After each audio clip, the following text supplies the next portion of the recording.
नमस्ते, आप देख रहे हैं lelluraam.com की विशेष पहल वीरांगना।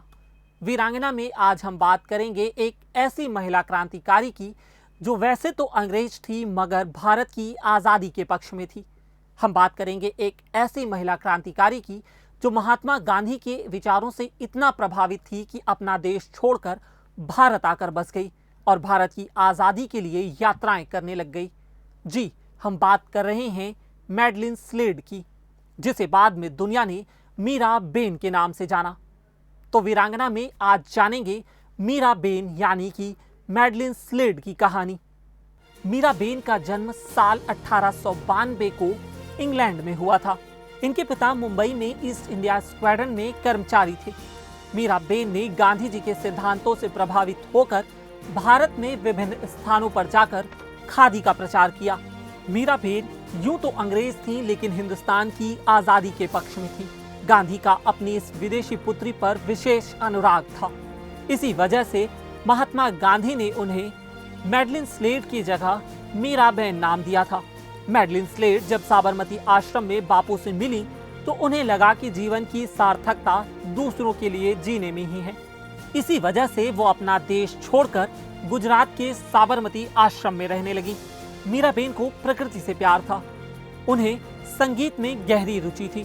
मीरा बेन बचपन से ही सादा जीवन जीना चाहती थी।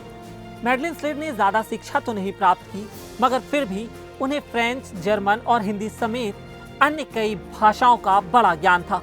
गांधी पर लिखी गई रोम्या रोला की पुस्तक पढ़कर स्लेड को गांधी के विराट व्यक्तित्व के बारे में पता चला। मीरा बेन ने गांधी के नेतृत्व में लड़ी जा रही आजादी की लड़ाई में अंत तक गांधी का साथ दिया। इस दौरान 9 अगस्त साल 1942 को गांधी जी के साथ उन्हें भी एक बार गिरफ्तार कर लिया गया था। आपको बता दें कि उन्हें 2 साल तक यानी साल 1944 तक जेल में रखा गया, परंतु उसके बाद भी उन्होंने गांधी जी का साथ नहीं छोड़ा। साल 1932 के द्वितीय गोलमेज सम्मेलन में वह महात्मा गांधी के साथ गई थी। महात्मा गांधी की राजनीतिक और सामाजिक क्षेत्र में किए सुधारात्मक और रचनात्मक कार्यों में मीरा की अहम भूमिका थी। एक समय के बाद मीरा बेन महात्मा गांधी के विचारों से इतना प्रभावित हो चुकी थी कि वो पिछड़े वर्ग के लोगों में जाकर निसंकोच स्वयं सफाई कार्य करती। जब साल 1936 से साल 1946 तक सेवाग्राम की बापू कुटी में गांधी जी ने ठहरने का निर्णय लिया, तब मीरा बेन ने सेवाग्राम में बापू कुटी का निर्माण करवाया। सेवाग्राम स्थित बापू की कुटी की स्थापना के समय महात्मा गांधी का आसन, दफ्तर, भोजन कक्ष आदि कहाँ होना चाहिए, इसी तरह की दिनचर्या के कामकाज की बातों को ध्यान में रखकर बापू कुटी का निर्माण वर्ष 1936 में मीरा बेन ने करवाया।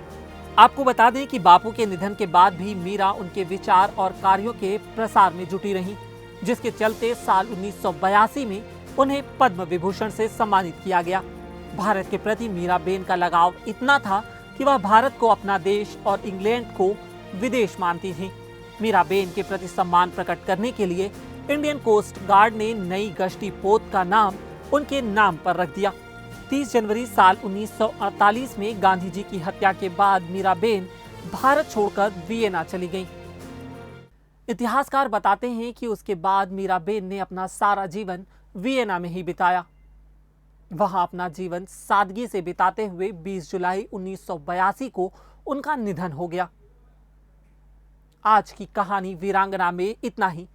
कल हम फिर मिलेंगे किसी एक नई वीरांगना की कहानी के साथ। मेरा नाम है उत्कर्ष, कैमरे के पीछे थे रविंद्र जी।